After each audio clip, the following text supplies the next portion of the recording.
Salamu alaykum. Msifu Yesu Kristo.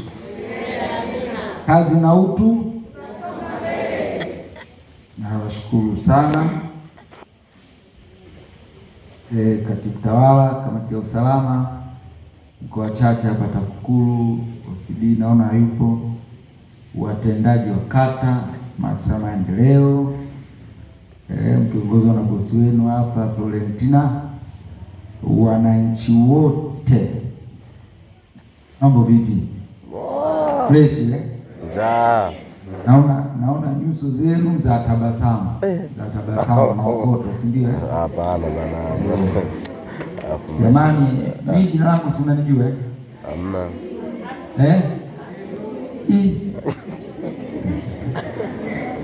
Kula chuma hivi. Iliwahi kutokea Nangano ilitokea vurugu, wakulima na wafugaji. Wananchi wakachachamaa pale. Nikaenda kutuliza zile ghasia, lakini watu wale walipokuwa na ghadhabu wakanikana, hata mimi hawanijui nitambulisha upya Nangano pale barabarani. Sasa leo nadhani kwa furaha ya maokoto hii watu hata mimi wananiona mimi naoma. Mimi naitwa Mlinga, jina langu lile mkuu wa wilaya Liwale, lakini mbunge mstaafu. Ni hivyo natosha.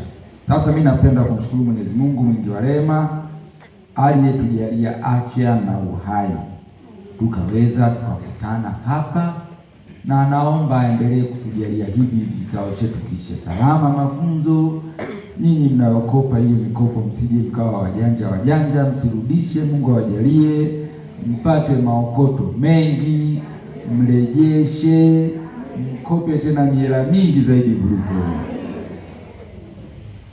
Kwanza mimi niwashukuru jamani, kulikuwa na mwenge wiki iliyopita, ni wenyewe mashahidi, mliona ile vibe. Lile vibe sio mimi, ni nyinyi. Kwa nawashukuru sana. Unajua bwana, kule mkoani mimi kulingana na umbile langu hivi nilipokuwa mjanja, tukiendaga vikao vya viongozi, yani mimi naonekana yani mtundu naonekana siwezi kitu. Lakini matukio ya Liwale yanakuwa amazing. Mimi nawashukuru sana. Yaani mngejua mnavonisitiri, yani sijui niwape nini. Vibe la hapa mkoa mzima hakuna aliyetukia.